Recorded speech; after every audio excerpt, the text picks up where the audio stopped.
it's wonderful because you don't realise how much is happening in nature around you and this has made me purposely look for it. I think the highlight has been working in a local school and a little robin coming and visiting us every single session, and it would hear the rustle of the biscuits and it would be there, and it wasn't fearful. We'd have a little fire going, about 16 kids sat in a semicircle, and the little robin would come and sit next to me, and some of the kids got to hand feed it.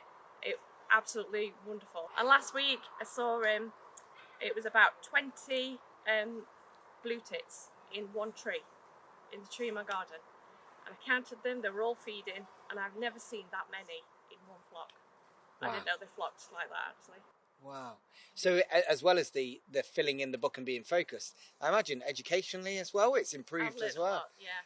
Yeah, and there's so much fungi in the woodland, and the kids keep finding it. Sarah, come and have a look. I get home, have a look in the book, and then we learn then what the fungi is. So it's really good, educational on all aspects. What I love about this story the most is you must be the first person I've met who's maintained a New Year's resolution, which after being on the planet for 30 years is impressive. What kept you going? What kept you motivated and dedicated to it? I think the book that inspired me was by Enid Holden, which you talked about earlier in the year, and I kept referring to her book and thinking, she kept her diary up. I made a point of trying to do some drawings. I'm actually not that bad at drawing.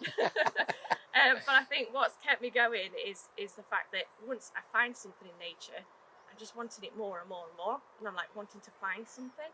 So I have made a point of maybe I've got a couple of days and said, don't find much. Let's go in the garden. And I always find something. It has been very beneficial. It's kept me going through, the ups and downs of this year with lockdowns and restrictions. And just to know that, do you know what, I've got this diary to do, let's go outside and find something special. And I always do. Doesn't matter what it is, there's always something to write about. And I'm looking forward, so I'm going to do it all over again next year. So I'm looking forward to looking back and comparing what I've seen. Now I can envisage 10 of these on your fireplace, right? You must be doing this for years to come. Hopefully. I don't want to stop. I've found an absolute passion for it. And I've actually took some cuttings of a dandelion, and I've done the different stages of how a dandelion grows. So maybe I'll do a pressing book or something a little bit different